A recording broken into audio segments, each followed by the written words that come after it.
हाँ जी, नमस्कार। मैं संदीप सुडा आपका हार्दिक स्वागत करता हूँ आपके अपने YouTube channel Hindi with Sandeep Suda पे। आज अपने हिंदी साहित्य के इतिहास का 7वां वीडियो अपलोड कर रहे हैं। कहने का मतलब है जो अभी लास्ट जस्ट पीछे जो वैकेंसी का जो पेपर हुआ था नवंबर 2024 में, उसका वीडियो अपलोड कर रहा हूं।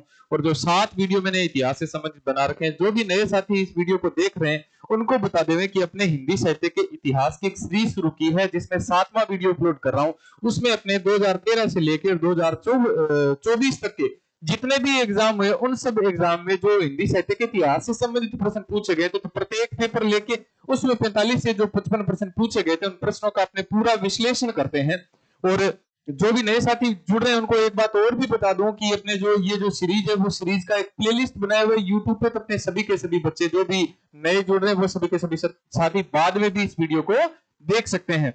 ये जो फोटो मैंने अपलोड कर रखी है, ये जो थंबनेल बनाया हुआ है, ये भी खासकर इंपॉर्टेंट क्यों है, क्योंकि ये उस दिन की फोटो है जिस दिन मैं क्लास में पढ़ा रहा था।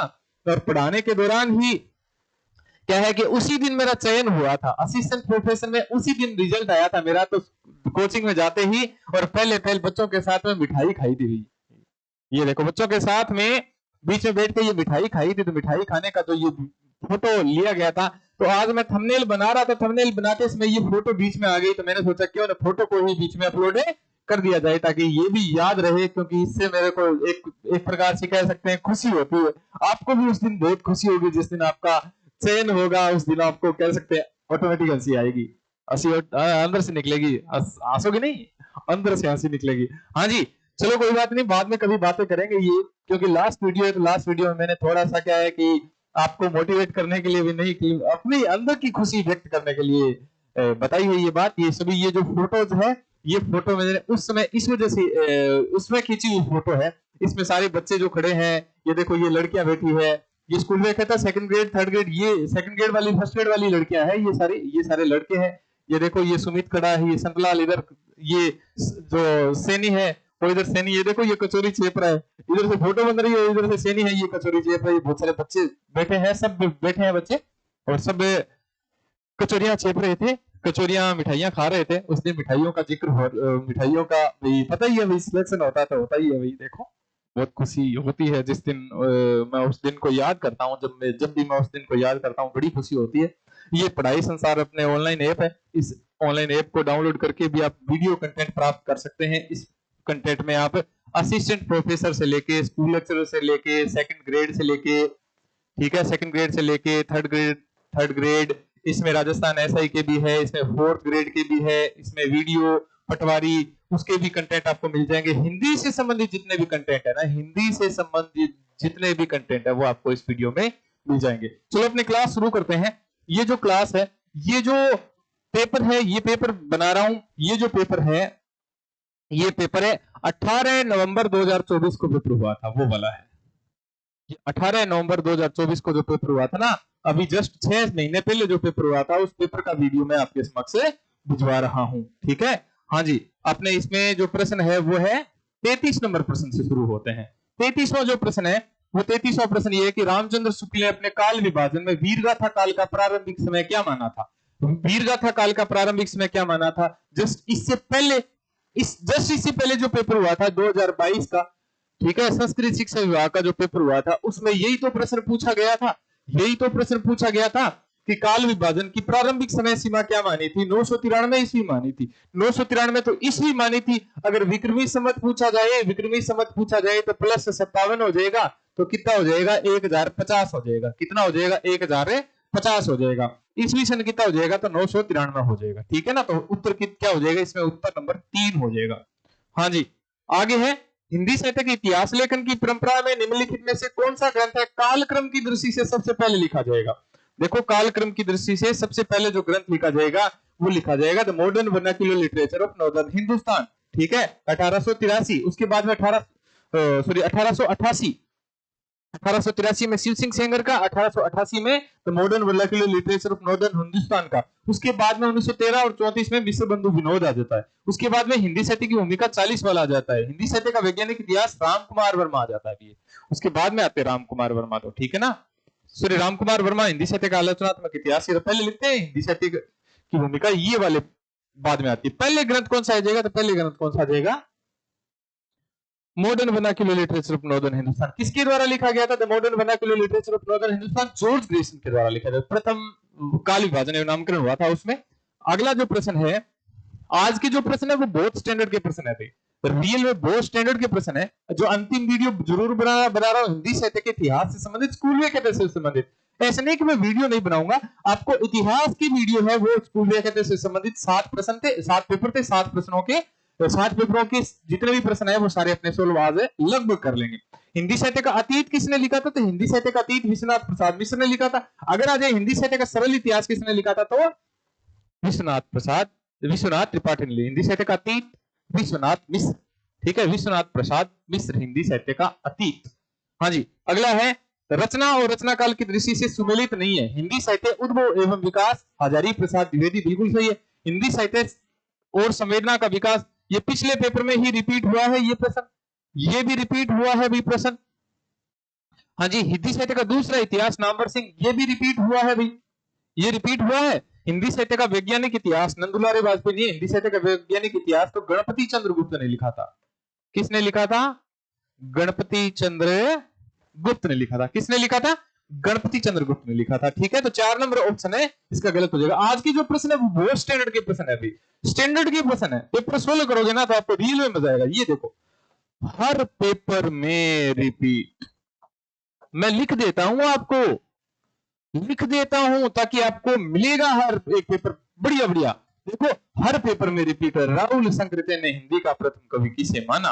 राहुल संकृत्य ने हिंदी का प्रथम कवि किसे माना? सरहप्पा को, या सरहप्पा को हिंदी का प्रथम कवि माना। भाषा की परीक्षा करके देखते हैं तो वह साहित्यिक नहीं है, राजस्थानी है। साहित्यिक नहीं है, राजस्थानी है। आचार्य शुक्ल ने ये किस ग्रंथ की भाषा के संबंध में कहा था? पृथ्वीराज रासो की भाषा के संबंध में कहा था कि साहित्यिक नहीं है, राजस्थानी है। ये ग्रंथ पूरा जाली ग्रंथ है। किसने कहा था? किसने कहा था भाई? ये शुक्ल जी ने कहा था। हाँ जी। अगला प्रश्न देखो, आचार्य शुक्ल ने अपने साहित्य इतिहास में काल विभागों के नामकरण का आधार किसे माना था? देखो, प्रश्न बहुत महत्वपूर्ण है। आज के जो प्रश्न आएगा ना, आए ना, वो सारे के सारे बहुत महत्वपूर्ण है। अनेक रचनाओं की प्रयुक्त भाषा शैली के संबंध में प्रसिद्धि नहीं, सभी ढंग की रचनाओं के संबंध में नहीं है, विभिन्न ढंग की रचनाओं के संबंध में नहीं है भाई, किसी विशेष ढंग की रचनाओं की प्रचुरता और प्रसिद्धि, ये वाला उत्तर सही हो जाएगा। ये वाला उत्तर सही होगा भाई। इसमें उत्तर कौन सा सही होगा? तो उत्तर नंबर 4 सही होगा। अब तो पेपर वो शुरू हो गया है जिसमें 5 ऑप्शन भी आने लग गए हैं। 5वां, पृथ्वीराज रासो को अप्रामाणिक मानने वाले, पृथ्वीराज रासो को अप्रामाणिक मानने वाले, ठीक है, अप्रामाणिक मानने वाले याद रख लेना, अप्रामाणिक मानने वाले शुक्ल जी थे, ठीक है। गोरी बोली राम श्याम, ठीक है, एक तो याद रख लेना, गोरी बोली राम श्याम, ठीक है इनकी। ये बंदे तो मानते थे अप्रामाणिक। और मुनि दशरथ मुनि सुने हजार, तभी तो उन्होंने राम को वनवास दे दिया था, तो ये ट्रिक बनाई हुई है, दशरथ मुनि सुने हजार, ठीक है। कर्नल श्याम मिश्र मोहन, कर्नल श्याम मिश्र मोहन, ये जो ट्रिक है ये प्रामाणिक मानने वाली ट्रिक है, ये अर्धप्रामाणिक मानने वाली ट्रिक है, ये अप्रामाणिक मानने वाली ट्रिक है।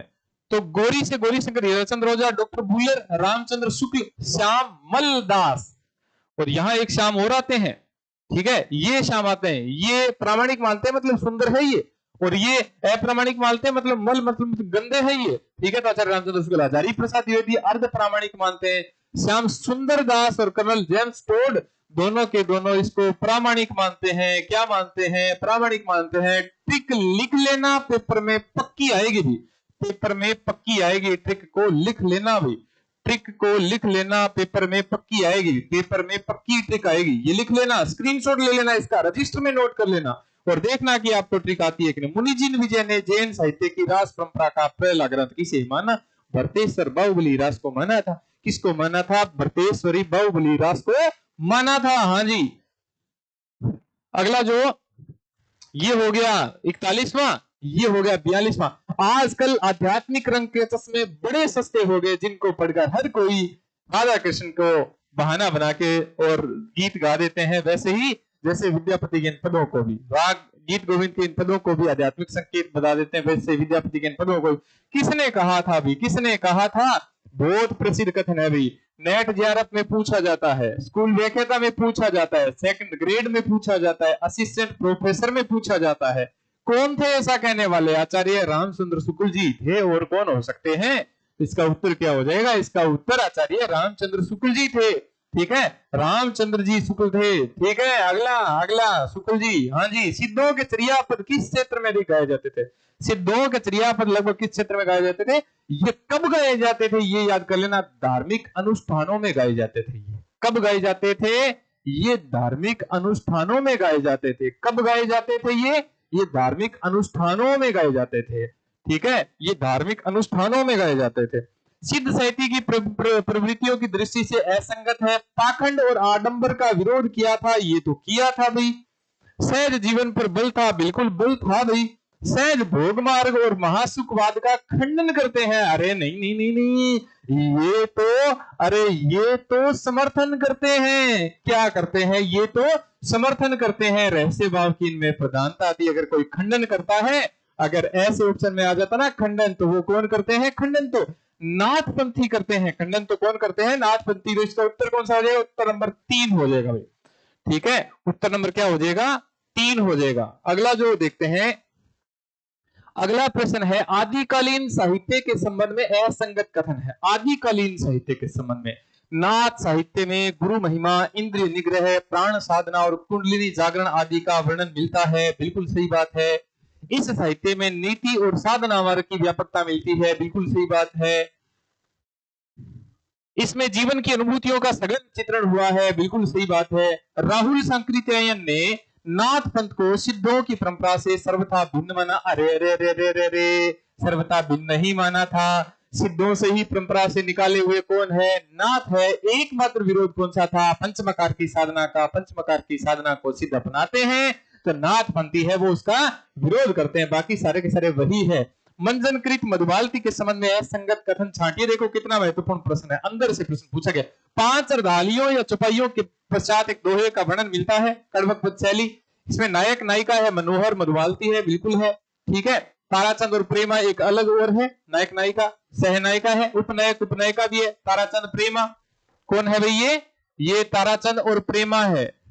ठीक है, ताराचंद मधुमालती से विवाह करना चाहता है। क्यों मधुमालती से विवाह नहीं करना चाहता? वो तो किससे करना चाहता है? वो तो प्रेमा से करना चाहता है। इसमें जो नायक है ना मनोहर, वो किसी अन्य नायिका के प्रणय निवेदन को अस्वीकार कर देता है। पहली बार हुआ था। बाकी सारे के सारे नायक तो स्वीकार करते थे अन्य नायिकाओं को, और ये जो है ना मनोहर, ये अन्य नायिकाओं को, इसमें बहुपत्नीवाद का विरोध किया गया। बहुपत्नीवाद नहीं दिखाया गया भाई। ठीक है, 4 नंबर ऑप्शन है सही हो जाएगा। बिशलदेव रासो के संबंध में असंगत है। हाँ जी, बिशलदेव रासो की भावभूमि प्रेम की निश्चल अभिव्यक्ति से सरस है। बिल्कुल सही बात है। मेघदूत और संदेश रासक की संदेश परंपरा का काव्य है। बिल्कुल सही बात है। समंती जीवन के प्रति गहरी अरुचि का भाव है, क्योंकि समंती जीवन के प्रति अरुचि का भाव है इसमें। इनमें वीर रस, विभत्स रस और करुण रस का पूर्ण परिपकार है। इसमें ये रस तो आए ही नहीं, इसमें तो एकमात्र रस आया है। बोलो कौन सा रस आया है? श्रृंगार रस आया है। श्रृंगार रस है बस, और उत्तर कोई ऑप्शन है ही नहीं। अपने पढ़ते हैं 47वां 48वां प्रश्न पढ़ते हैं। शोरी 48वां प्रश्न पढ़ते हैं। 48वां प्रश्न आ जाएगा। 48वां प्रश्न देखो। 48वां प्रश्न इस रूप में, इस कहानी का पूर्वार्ध तो बिल्कुल कल्पित है। पूर्वार्ध तो बिल्कुल कल्पित है, लेकिन उत्तरार्ध ऐतिहासिक है। पद्मावत, पद्मावत के संबंध में किसने कहा था? ये शुक्ल जी ने कहा था। पूर्वार्ध कल्पित कैसे हैं? तोते वाली जो कहानी है, सिंगल द्वीप वाली कहानी है, वो सारी की सारी काल्पनिक है। अगर देखा जाए तो उत्तरार्ध ऐतिहासिक है। अलाउद्दीन खिलजी से जो युद्ध हुआ था, ठीक है ना, वो युद्ध हुआ था, वो प्रामाणिक थोड़ा सा ऐतिहासिक लगता है।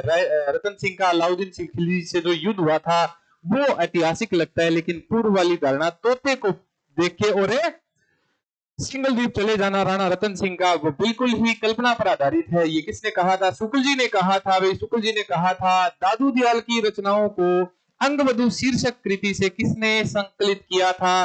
अंगवधु से रजब जी ने किया था, याद रख लेना। हरड़े वाणी का संपादन किसने कहा था? जगन्नाथ दास और संतदास ने किया था। और अंगवधु का संपादन किसने किया था? तो रजब जी ने किया था भाई। किसने किया था? रजब जी ने किया था, याद रख लेना किसने किया था? रजब जी ने किया था भाई। सॉरी,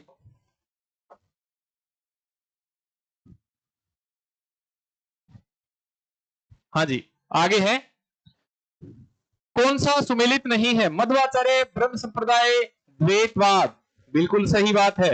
निबारकाचार्य सनकादिक संप्रदाय द्वैतवाद, बिल्कुल सही बात है। स्वामी हरिदास सखी संप्रदाय, बिल्कुल सही बात है। गोस्वामी हित हरिवंश का वल्लभ संप्रदाय नहीं है, बल्कि राधा वल्लभ संप्रदाय है भाई। ये ऑप्शन गलत हो जाएगा। कौन सा ऑप्शन गलत हो जाएगा? 4 नंबर वाला ऑप्शन गलत हो जाएगा, ठीक है ना? 4 नंबर वाला ऑप्शन है गलत हो जाएगा।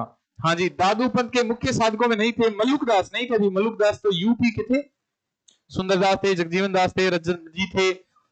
अजगर करे न चाकरी, पंछी करे न काम, दास मलुका कह गए सबके दाता राम। खाओ पियो ऐश करो, कोई काम नहीं है, सबके दाता राम है। ठीक है, अजगर चाकरी नहीं करता, नौकरी नहीं करता, पंछी किसी के काम नहीं करते, सबको दाना मिलता है, हमें भी दाना मिलेगा। खाओ भी ऐश करो, पड़े रहो। किसने कहा था? आलसी का महामूल मंत्र किसने कहा था? मलुकदास जी ने कहा था। ये मलुकदास जी दादू पंथ के साथ में नहीं है। हाँ जी, आगे देखो।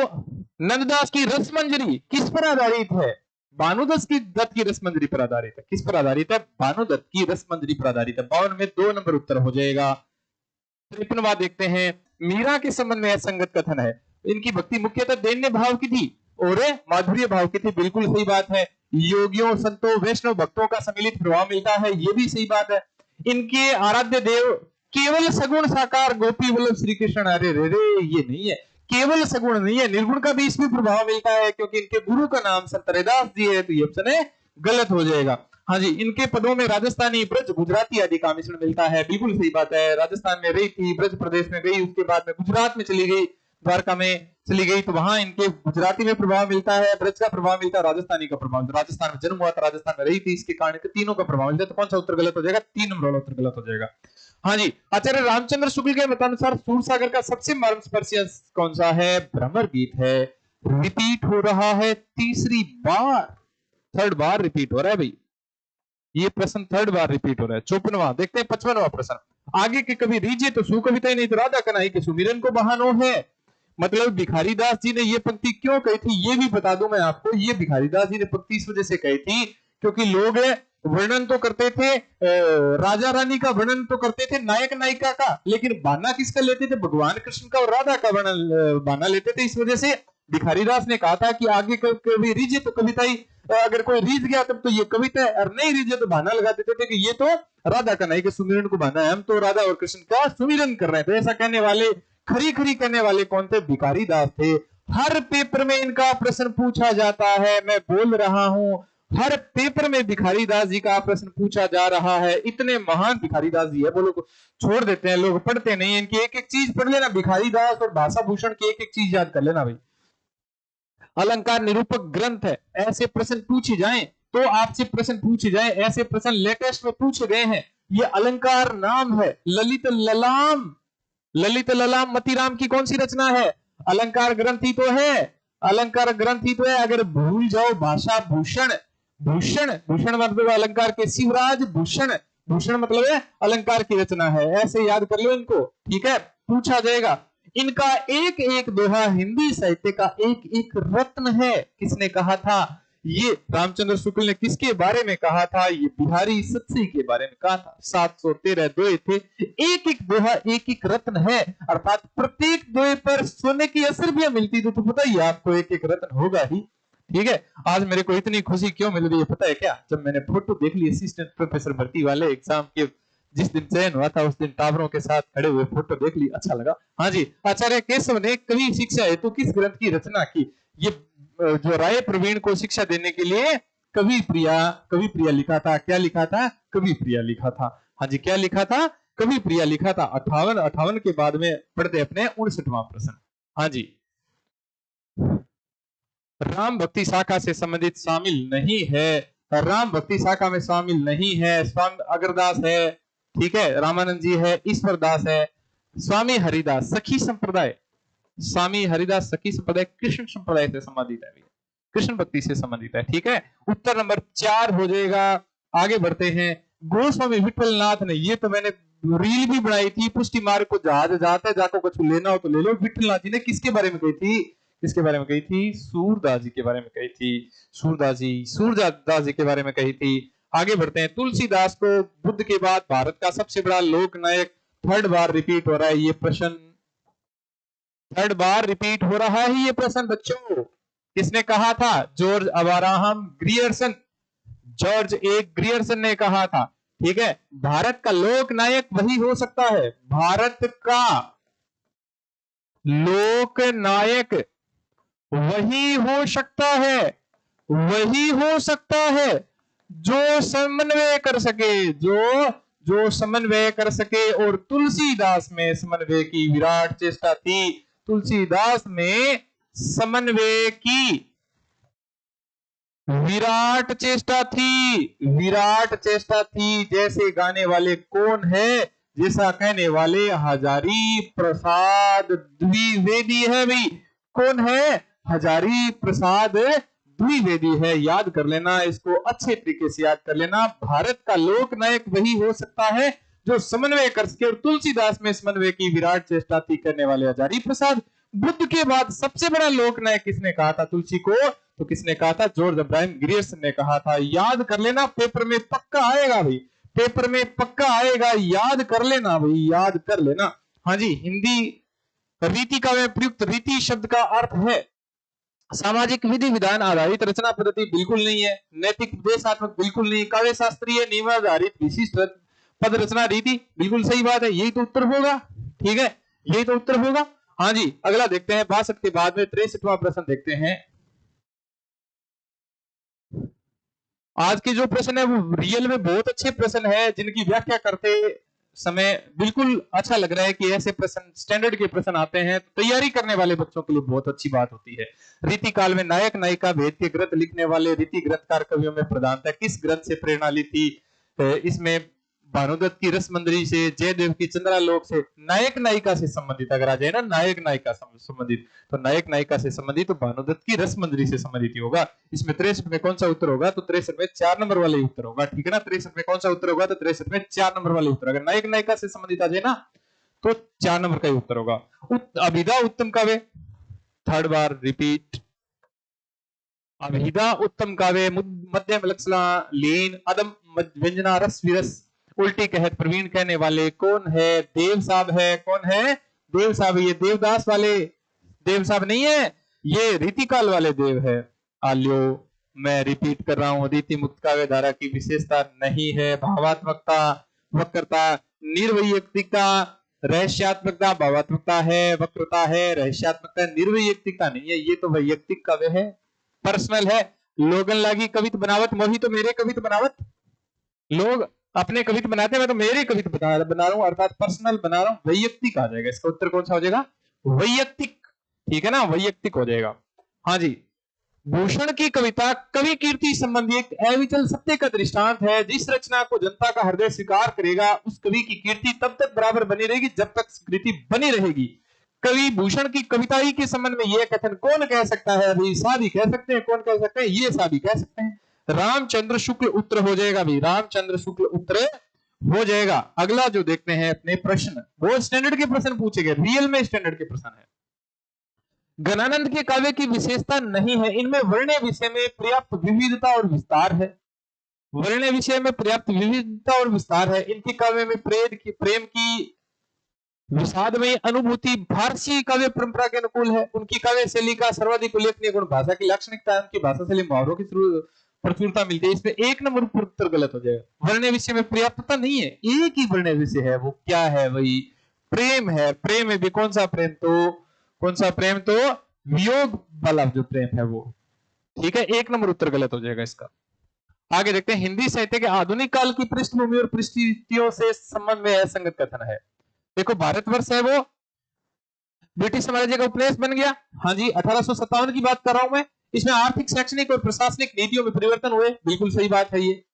हाँ जी, उच्च वर्ग और श्रमिक वर्ग के अतिरिक्त एक मध्यम वर्ग का उदय हुआ था, बिल्कुल सही बात है ये। फोर्ट विलियम कॉलेज की स्थापना जिसमें भारतीय भाषा में गद्य लेखन को प्रोत्साहन मिला 1800 में 1813 ईस्वी में 1812 ईस्वी में फोर्ट विलियम कॉलेज में हिंदी पढ़ाने लगे थे। अर्थव्यवस्था के लागू नई अर्थव्यवस्था के लागू होने से गांव और शहरों का संपर्क पूरी तरह से टूटा नहीं भी पूरी तरह से टूटा नहीं जुड़ा था, ये बात थोड़ी अच्छी हुई थी।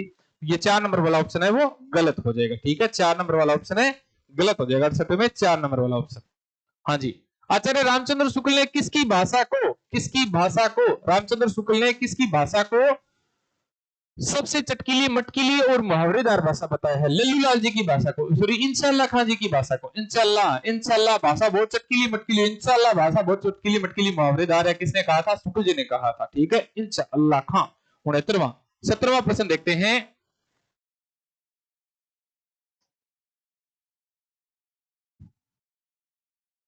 सत्रहवां प्रश्न, आचार्य रामचंद्र शुक्ल ने हिंदी गद्य को एक साथ आगे बढ़ाने के लिए विद्वानों में से किसे स्थान नहीं दिया? देखो, एक साथ आगे बढ़ाने में सदा सुखलाल, इंशाल्लाह खान, सदल मिश्र और एक लल्लूलाल है। भाई लल्लूलाल है, सरदार फ्लोरी है, सरदार फ्लोरी नहीं है। हालांकि ये झंडा लेके चलते थे, पंजाब में चलते थे ये झंडा लेके, नागरिक का झंडा लेके, लेकिन गद्य में इनका कोई योगदान है नहीं मानते। 4 स्थान दिया था ना वो, सुखलाल, सदा सुखलाल, लल्लूलाल, सदल मिश्र और एक सैयद इंशाअल्लाह खान। ये जो 4 हो जाएगा। ठीक है, ये 4 ऑप्शन है सही हो जाएगा।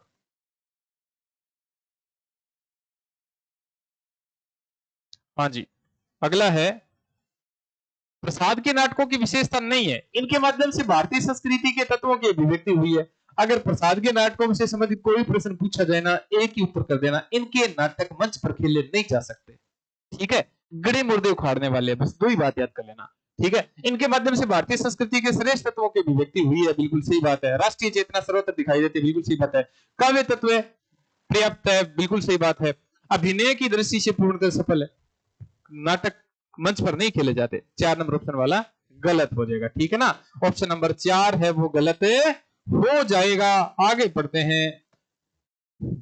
हाँ जी, नाटक और नाटककार की दृष्टि से बकरी सर्वेश्वर दयाल सक्सेना, मरजीवा मुद्रा राक्षस, वामाचार हमीदुल्ला और रात रानी लक्ष्मी नारायण लाल। ये जो रात रानी है, ये रात रानी लक्ष्मी नारायण लाल का ये नाटक ही है। हमीदुल्ला का वामाचार ये नहीं है। 72 में 3 नंबर वाला उत्तर हो जाएगा।